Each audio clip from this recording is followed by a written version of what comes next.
A paz do Senhor, povo de Deus. Pode tomar o vosso lugar. Agradeço a Deus por essa maravilhosa oportunidade de estar aqui. É tão bom estar em Camboriú. Para quem não sabe, eu sou natural daqui. E quando surgiu os Gideões, aprove a Deus me chamar. Sendo a primeira missionária, sempre digo que eu sei que eu não fui nem a única e nem a melhor opção para Deus. Só que quando Ele me chamou, eu aceitei o desafio e eu disse, eis-me aqui. Então o reino dos céus não é dos mais bonzinhos, não é dos mais bonitinhos, não é dos mais santinhos, não, é dos ousados. O reino dos céus é dos valentes, os valentes arrebatam. E tem muitas maneiras de arrebatar. Então nós precisamos estar, irmãos. Nós somos seres espirituais tendo experiências humanas. Só que muitos vivem como humanos tendo experiências espirituais. E é o contrário. Nós somos seres espirituais, somos eternos. Estamos aqui de passagem. Então nós temos que estar o tempo todo conectado da onde veio o nosso espírito, da boca de Deus do céu, e estar atento. Por exemplo, uma pessoa que se dedica a roubar, ela não rouba todo o tempo, mas ela está atenta. Talvez aquela hora, aquele dia ele não saiu para roubar, mas houve um descuidado e ele arrebatou. Ele não havia ido com o intuito de roubar, mas está atento, porque essa é a sua missão. Então ele está atento, onde ele pode passar a mão, passa. O crente tem que estar atento, vai trabalhar, mas está atento, onde há uma oportunidade, passa a mão na bênção, aleluia. Nós precisamos estar atentos, mas estamos tão alheios, tão apegados às coisas dessa vida, que eu não sei que às vezes o Senhor tem que colocar na gente no estreito, para a gente se lembrar que é crente, e voltar para os trilhos, e voltar a buscar ao Senhor, porque irmãos, eu digo, eu aprendi a depender de Deus, como pastor, que cuida das ovelhas e que provê, foi lá na Argentina, porque aqui não precisava, aqui tinha no bolso, tinha na casa, tinha na geladeira, então a gente confiava na provisão. Mas quando eu cheguei lá que não tinha, tinha no bolso, nem geladeira tinha, não tinha no armário, não tinha. Então a gente teve que aprender. Quando o irmão leu aqui, eu quero até continuar. Achei muito interessante. É em Marcos 10, né? O cego de Jericó. Marcos 10, o 51, que o nosso irmão fez menção, e Jesus falando disse-lhe, que queres que te faça? E o cego lhe disse, mestre, que eu tenha vista. Parece assim, primeiro vamos falar o cego Bartimeu, ele levava uma indumentária como demonstrando ser um necessitado, um dependente da bondade dos transeuntes, aquela capa que ele usava, era uma identificação que ele dependia da ajuda dos que por ali passavam. Mas quando ele ouviu, não sei quem lhe contou, mas ele ouviu, ele não viu, ele ouviu. Às vezes nós vemos, nós ouvimos, nós temos, e ainda assim não gritamos, e não somos dependentes como este cego. Ele não viu, mas ele ouviu, e o ouvir foi suficiente para ele, e ele começou a gritar, Jesus, filho de Davi, Quem disse para ele que Jesus era o filho de Davi? Essa expressão era declarar: tu és o Messias. E isso era muito forte. Isso era inclusive até um pouco preocupante, declarar alguém como filho do Deus vivo. Ele estava declarando: tu és o Messias, tem misericórdia de mim.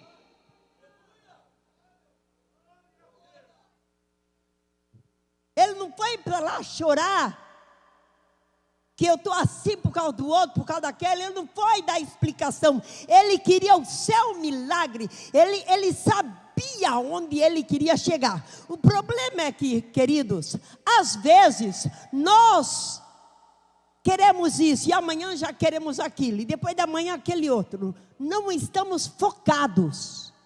Facilmente mudamos de opinião. Quando Jacó trabalhou 7 anos para ter como esposa a Raquel, Jacó, um homem bastante cheio de subidas e baixadas, né? Bem torcidinho, mas era um homem ousado. Era um homem que não abria mão do que ele queria. E quando o sogro enganou ele depois de 7 anos, colocando a mais velha, no outro dia ele acordou, não tinha luz, ele a noite toda de amores com quem ele não amava, com quem ele não trabalhou por 7 anos. Escuta, ouça-me bem, às vezes podemos trabalhar duro, buscar, jejuar, e de repente o inimigo, algum Labão, pode passar rasteira na gente. Só que quando vira a luz fala de revelação da palavra. Quando vira a revelação da palavra, não fica: pois é, me enganaram, vou ficar com essa mesmo. Não, pois é. Não, ele foi lá: Labão, não é essa que eu quero. Eu amo Raquel. O que o Labão disse? 7 anos mais, querido. Ele foi para casa murchinho, triste. Ah, não, 7 anos mais não. Irmãos, você tem que se posicionar. Eu vou orar, eu vou clamar, eu creio, eu vou trabalhar, eu vou fazer, mas eu quero o que a minha alma, não meus caprichos, a minha alma nela, que é a presença do Senhor. Então nós precisamos de determinação. Bartimeu foi determinado. Disseram: cala-te, não incomodes o mestre. E ele mais alto, parece que estava meio surdo, mais alto: mestre, filho de Davi, tem misericórdia de mim. Ele insistiu, ele insistiu, ele insistiu. O que nos falta muitas vezes é a insistência, a insistência, a insistência. Mas isso é um detalhe, porque a insistência sem obediência é complicado. Porque Deus pode até te responder na insistência, mas se não houver obediência, um dia você não vai vê-lo. Então, na insistência, nós podemos obter. Como a Bíblia fala de um amigo que foi insistente, pedindo 3 pães ao seu amigo, porque alguém chegou em uma hora inapropriada, mas ele se virou e buscou os 3 pães. E por causa da insistência, aquele amigo que estava dormindo já concedeu, porque ele não saiu dali até ter os pães que ele queria. Jesus também falou da viúva, que havia um juiz injusto, e aquela viúva dizia: faz justiça do meu adversário. O juiz não dava bola. Aquela mulher viúva, pobre, não tinha ninguém por ela, mas ela não arredou o pé dali. Faz justiça. O juiz chegava no outro dia, lá estava a veinha lá. Faz justiça. No outro dia lá estava a veinha. Faz justiça. Faz justiça. Aí o juiz: tem que tirar essa mulher do meu caminho, meu Deus. Vou ter que fazer algo. Aí o juiz, assina, pega a mulher, vai embora, leva a tua bênção pela tua insistência. Mas nós não podemos conformar-nos só com a insistência, que é bom, ser determinado, ser valente, mas é bom buscar a intimidade. Na intimidade com Ele. Então você não precisa estar pelejando. Na intimidade com Ele, você diz: Abba, Pai, Paizinho amado, te amo. E a Bíblia diz que não está a palavra na nossa boca e Ele já sabe tudo. Sabe, amados, às vezes nós recebemos a bênção quase que magicamente por causa da nossa insistência. Jesus disse aqui: o que queres que eu te faça? Nesta noite eu quero perguntar para você: o que tu queres que Jesus faça? Faz por você. O que você almeja e espera? Um milagre rápido? Instantâneo? De repente? Ou você prefere passar os processos para quê? Para que na próxima adversidade você tenha ferramentas para usá-las, porque você já aprendeu lá, no processo você aprendeu. Agora na próxima circunstância, eu tenho experiência, eu dependo dele, mas eu atuo em função do que eu já vivi ontem, e eu tomo a minha bênção pela fé. Não sei se você me acompanha no raciocínio. Por exemplo, seu filho pede para amarrar o cordão do sapato, que ele não sabe, é pequenininho. Se você nunca tomar o tempo de dizer: filho, se amarra assim, assim e assim, e faz outra vez, filho, vamos, e outra vez. Se você não ensinar a ele, tem 15 anos e está ali: mãe, amarra o meu cordão aqui. Então às vezes o Senhor vai dizer: eu não vou amarrar não. Você vai demorar um pouquinho, mas você vai aprender. Processos. Os crentes estão acostumados a que Deus dê tudo de bandeja, na mão, sem passar os processos. Isso é perigoso. Adão não passou o processo do aprendizado. Ele já nasceu grande no Éden, irmãos, e tinha tudo. Só uma árvore que ele não podia comer do seu fruto. O resto tudo era dele e de Eva. Jesus veio de uma sementinha posta na barriga, primeiro ventre de aluguel, barriga de aluguel, Maria. Lá, uma sementinha cresceu, e a Bíblia diz que ele aprendeu a obediência por meio de padecimentos. E ele se sujeitou e tomou forma de servo e foi fiel até a cruz, pelo qual Deus o levantou e o exaltou. Houve processos, por isso que ele passou todos os processos. Com 12 anos, ele já estava todo empolgadinho no templo, pregando aí para os doutores. Eles foram embora, e onde é que está Jesus? Onde é que está Jesus? Ai, vamos para o templo. Depois de 3 dias encontraram: Jesus, por que fizesse isso? E ele já todo empolgadinho: nos negócios do meu pai com bem-estar. Maria Jesus: que negócio do meu pai? Vem para casa já, rapaz. Tens que aprender ainda. Tens que comer muito pirão ainda. Vamos para casa. E a Bíblia diz em Mateus, eu creio que é o capítulo 2, no final diz que ele foi a Nazaré e se sujeitou a eles até os 30 anos, perdão. Dos 12 até 30. Quanto tempo parece perdido. Quanto tempo de espera. Mas o resultado foi glorioso. O resultado foi maravilhoso. Por isso que a gente vê tanta gente que se perde porque não passa os processos. Já querem nascer grande como Adão. Mas Jesus, por isso que Adão no Éden não resistiu à tentação. E Jesus, que passou os padecimentos, esperou até os 30, lá no deserto não tinha nada. Jesus tinha razão para ser tentado e fazer das pedras pães. Não tinha nada para ele comer depois de um jejum de 40 dias, 40 noites. E houve uma sugerência do tentador: E você crê que o tentador apareceu lá de chifre?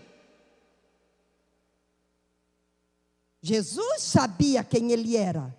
Que nós às vezes pensamos, eu vou resistir. Você conhece o inimigo? Que às vezes é pintado bonitinho. Depois de orar 40 dias e 40 noites, uma boa proposta. Ai, os céus se abrindo a meu favor. Me estão convidando uma agenda para lá, outra para lá. Ai, os céus. Será mesmo? Ou é proposta do inimigo para te engrandecer? Precisamos estar alerta, irmãos, para não perder a nossa comunhão com Deus, o nosso crescimento espiritual com Ele.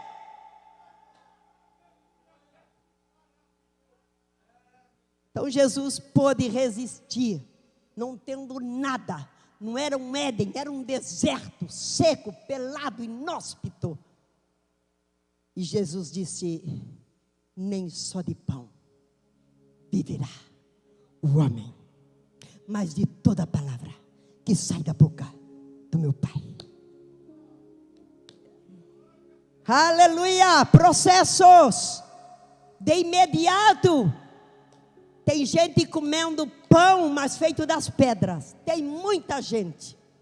E Deus até deixa, porque você muitas vezes pode, ao poder em decretar, em chamar, em declarar.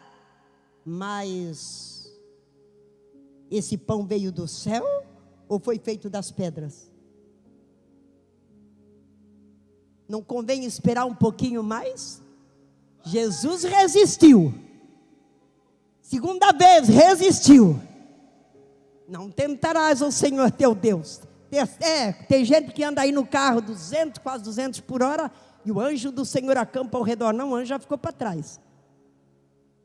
Então a gente também tem que obedecer às leis. Então Jesus, não vou me jogar daqui. Como vou me jogar? Olha, o inimigo levou, transportou o Filho de Deus. A gente pensa, não, eu sou filho de Deus e o inimigo não, tem coisa que Deus vai permitir para ver a tua índole, para ver o teu compromisso com o Pai, para ver se tu está com muita pressa de comer pão, ou tu vai esperar que venha um anjo te trazer. Porque quando Jesus resistiu as 3 vezes, então o que aconteceu? Vieram os anjos e lhe serviram. Não sei quanto tempo teve que esperar, mas ele esperou. Então o que queres que eu te faça? Te pergunta o Senhor. Tu queres algo rápido?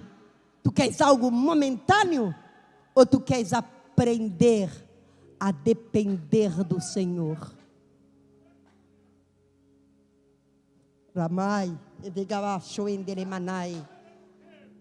Aprender a depender dEle. Não tem nada que pague nessa terra. Experiências que eu tive na Argentina e ainda tenho, na dependência de dizer, Senhor, hoje eu não tenho para comer, mas paizinho, eu não vou fazer jejum. Saí para evangelizar, para visitar. Daqui a pouco alguém, missioneira, às vezes já me conheciam como brasileira, descia um braçuca, aí vem aqui na volta comer aqui, e fala do teu Jesus para nós. Outras vezes eu saía, eu dizia, paizinho, não tem comida, não vou fazer jejum, tá? Mas Deus quer esse diálogo, irmão, não sei porquê.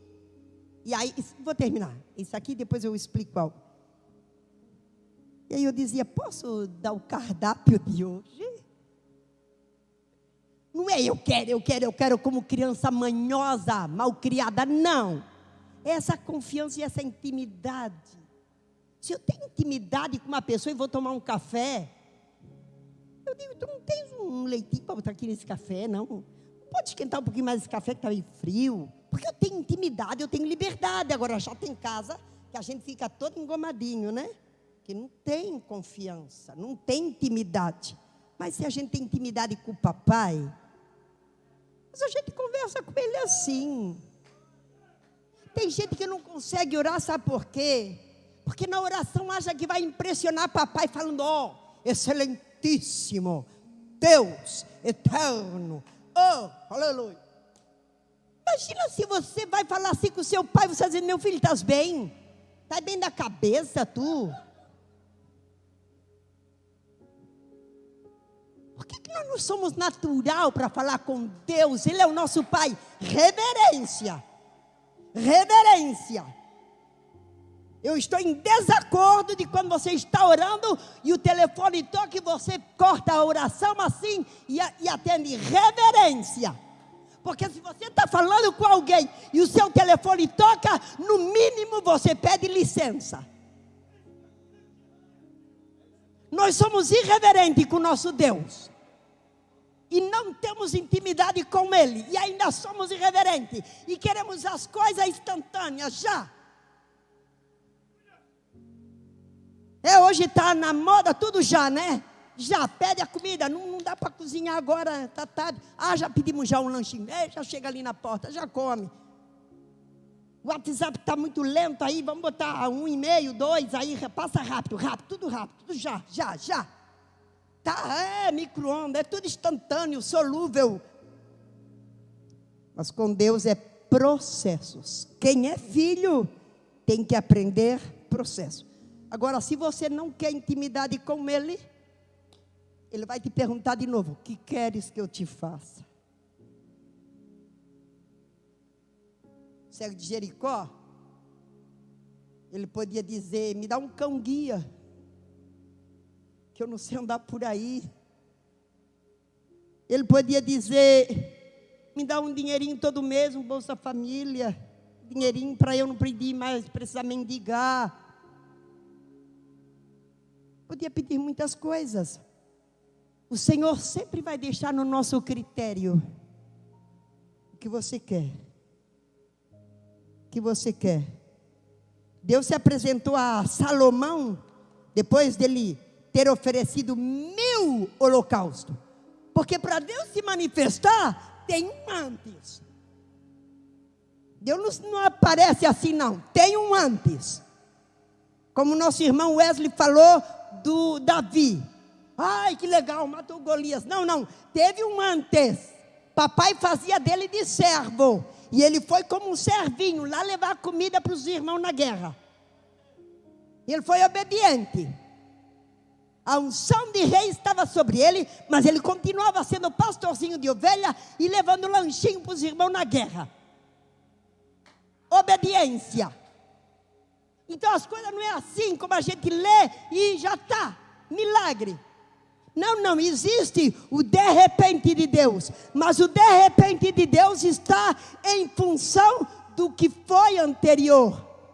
A tua dependência, a tua insistência, a tua espera, a tua confiança, o estar ali. Se Ele faz, eu sigo crendo. Se Ele não faz, eu continuarei servindo. É assim. Então daí acontece o de repente de Deus.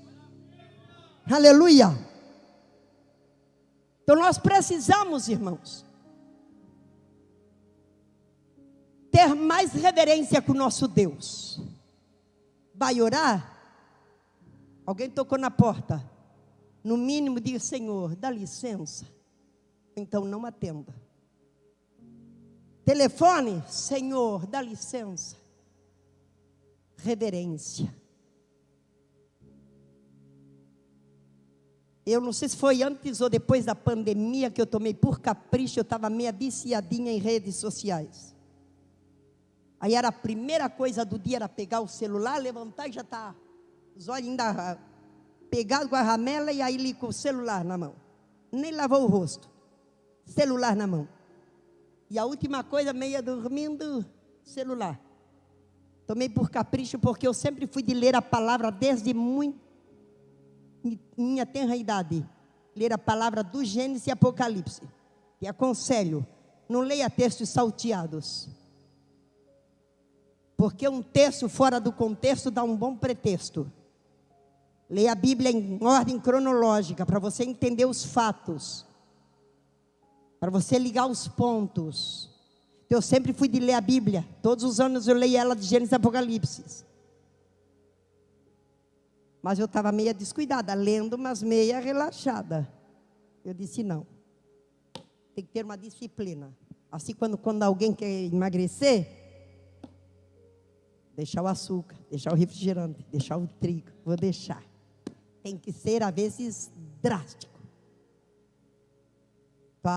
A primeira coisa, antes de pegar do celular, e pode estar ligando, Bíblia e oração. Nem que seja um oizinho para o meu papai. Oi, paizinho. Bom dia, que lindo, obrigada. Não é só dobrar o joelho, ai, dá, como se você vai no supermercado pegar as coisas. Tem gente que vai aos pés do Senhor só para pedir, parece a sanguessuga, dá-me.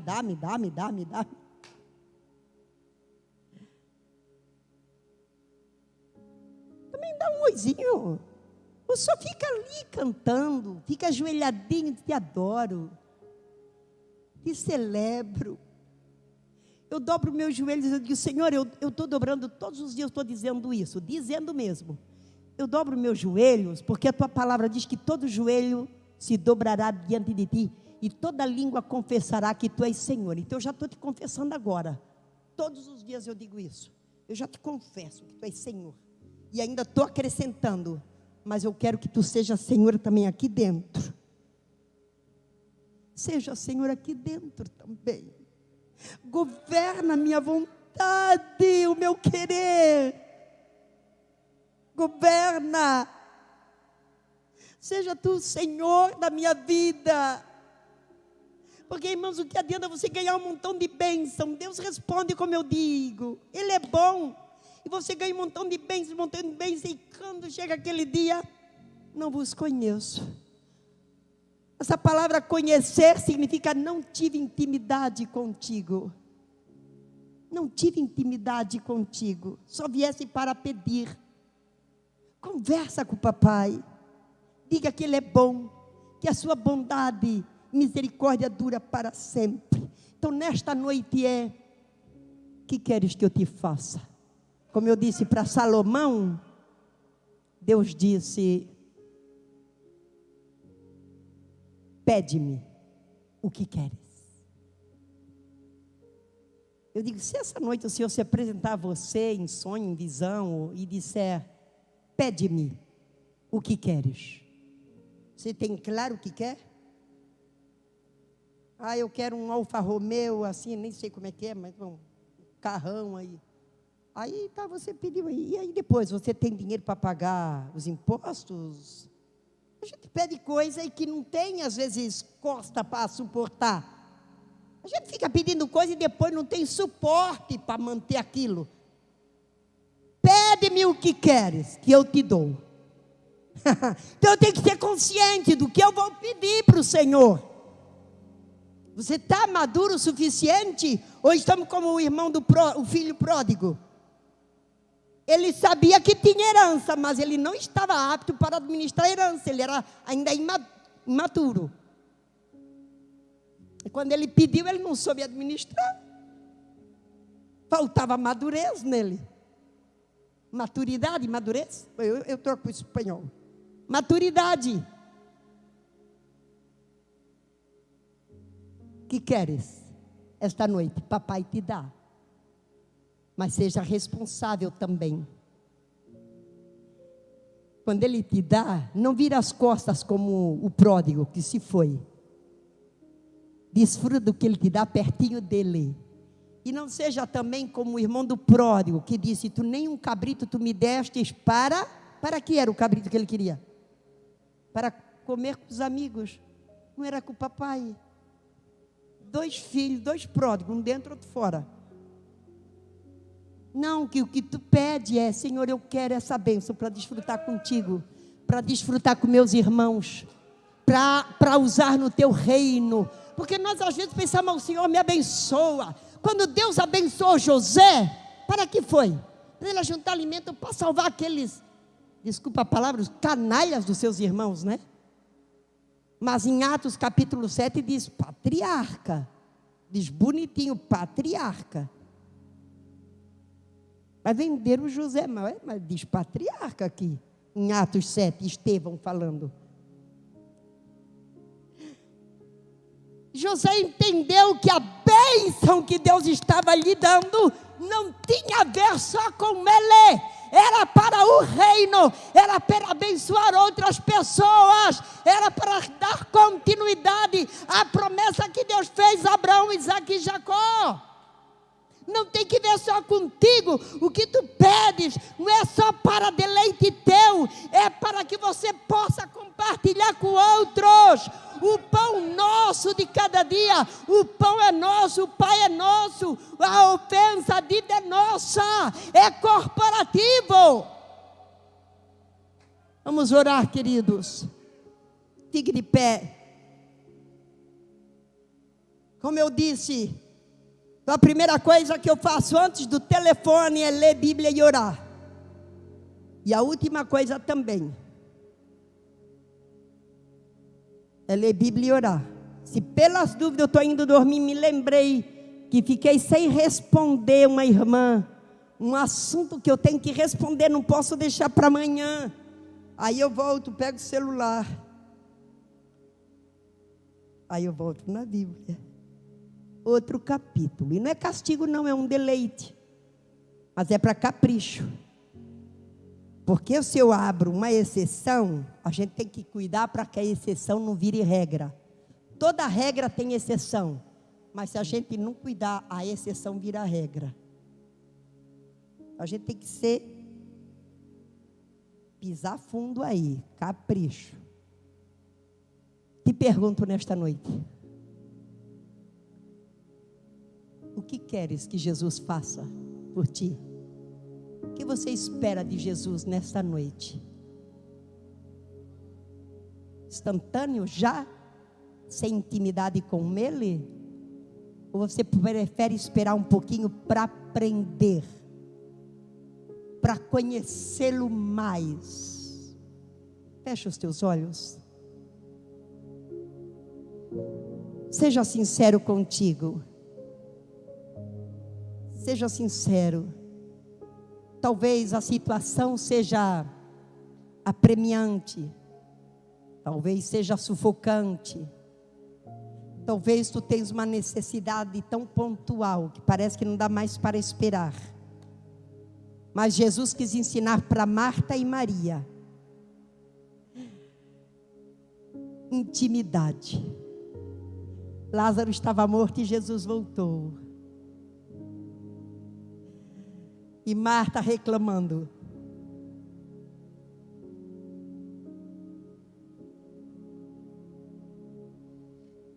Mas Jesus queria ter intimidade com elas. Elas chamaram por causa do Lázaro, doente. Mas Jesus veio para ter intimidade. Logo no capítulo 12, depois do 11 da morte e ressurreição de Lázaro, você vai ver o capítulo 12 de João. A intimidade de Jesus no lar da casa de Betânia, Marta, Maria e Lázaro. Jesus quer ter intimidade na tua casa. Aí estava lá Lázaro sentado na mesa, ressuscitado. Lá estava Marta servindo e Maria ungindo os pés. Talvez Jesus vai permitir que o teu Lázaro morra, para você ter uma experiência mais profunda com Ele. E depois então as portas da tua casa pessoa, da tua casa família, depois essa casa tenha as portas abertas para Jesus ser o teu convidado especial. Arabayas onderemai andarai ramano shima rama dorema cantoremaya. Glória! Soberano Papai, te louvamos, te bendizemos, porque Tu és bom e a Tua benignidade dura para sempre.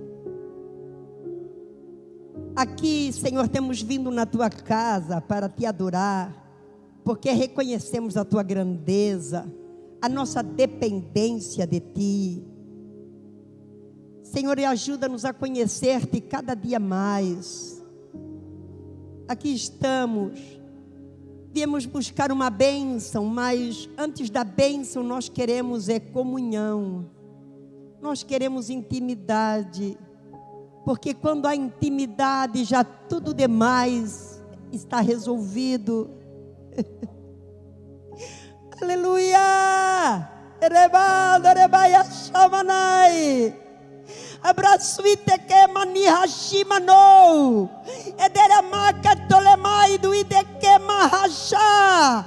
Abraçomene rei shuidelemai adogemai. Derebaixo iderei. Oh, aleluia. Aleluia. Te louvamos, Jesus. Bendizemos o teu santo nome. Porque é o que diz a tua palavra. Porque dele, por ele e para ele são todas as coisas. São todas as coisas. Deus vos abençoe, amados. E leve essa perguntinha. De vez em quando você estiver orando, diga: que eu quero mesmo que Jesus faça por mim. Que eu quero mesmo que Jesus venha fazer por mim. O que eu quero? Aonde eu quero chegar? Aonde eu aponto? Deus vos abençoe. Orem por mim. Eu estou no sul da Argentina, já na região, no começo da Patagônia, lá onde no inverno a temperatura vai até às vezes 10 graus negativo, e no verão sobe até 42, 43 graus.